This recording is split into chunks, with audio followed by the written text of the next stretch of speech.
दोस्तों, क्या आपने कभी किसी कंकाल झील के बारे में सुना है या कभी किसी ऐसी झील के बारे में सुना है जहां 500 से अधिक लोगों के कंकाल आज भी गिरे हुए हैं? अगर नहीं तो चलिए दोस्तों, आज मैं आपको भारत की एक ऐसी झील के बारे में बताता हूं जो वैज्ञानिक ही नहीं बल्कि सांस्कृतिक दृष्टि से भी भारत के लोगों के लिए काफी महत्व रखती है। इसका नाम है रूपकुंड झील, जिसे कंकाल झील भी कहते हैं। नमस्कार दोस्तों, आप देख रहे हैं टॉप क्लास 7। चलिए जानते हैं इस रहस्यमयी झील के बारे में कुछ रोचक तथ्य।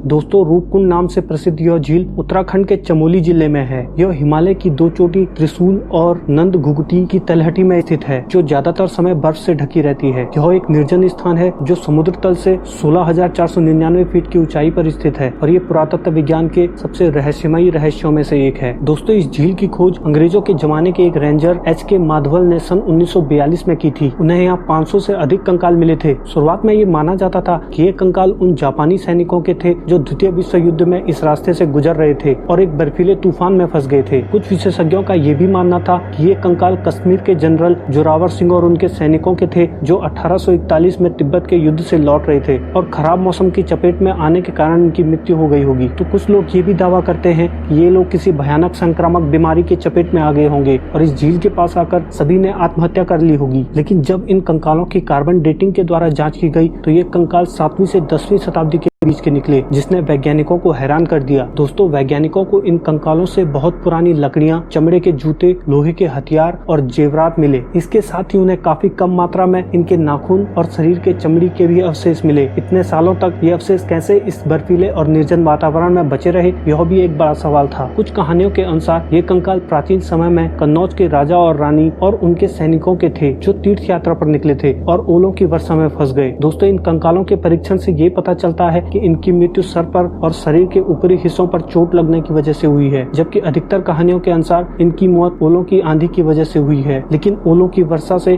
उनके पैर और निचले हिस्से पर चोट के निशान क्यों नहीं है, ये सवाल आज भी बना हुआ है। तो क्या यहाँ पर किसी प्रकार का युद्ध हुआ था या क्या ये हिमस्खलन का शिकार हुए, ये आज भी एक रहस्य है। दोस्तों, उत्तराखंड में एशिया की सबसे बड़ी पैदल यात्रा हर 12 साल में आयोजित होती है, जिसे नंदा देवी राजजात कहा जाता है। कुछ लोगों का मानना है कि ये कंकाल उन्हीं तीर्थयात्रियों के हो सकते हैं जो उस समय राजजात नामक इस त्योहार में शामिल हुए होंगे और हिमस्खलन या बर्फीले तूफान की चपेट में आ गए होंगे। एक लोकगीत के अनुसार नंदा देवी राजजात में देवी के गुस्से के प्रकोप के कारण इन तीर्थयात्रियों की मौत हुई होगी। हो सकता है इन तीर्थयात्रियों ने देवी को नाराज कर दिया होगा। दोस्तों, पुरानी कथाओं के अनुसार जब शिव और पार्वती इस मार्ग से कैलाश जा रहे थे तो पार्वती को प्यास लगी, लेकिन दूर दूर तक निर्जन पहाड़ होने के कारण पानी नहीं मिला। तब शिव ने त्रिशूल से धरती पर प्रहार करके इस झील को बनाया था। दोस्तों, ये आज तक भी एक रहस्य है कि 500 लोगों के एक साथ मरने के पीछे क्या कारण रहा होगा। क्या ये लोग सच में देवी के गुस्से का शिकार हुए या सच में किसी हिमस्खलन या भूस्खलन का, या फिर यहाँ पर कभी किसी प्रकार का युद्ध हुआ था? ये सारी बातें इतिहास के पन्नों में दबी हुई हैं, जो शायद ही कभी दोबारा पाए। तो मिलते हैं दोस्तों किसी और वीडियो में किसी रोचक टॉपिक के साथ। तब तक के लिए जय हिंद।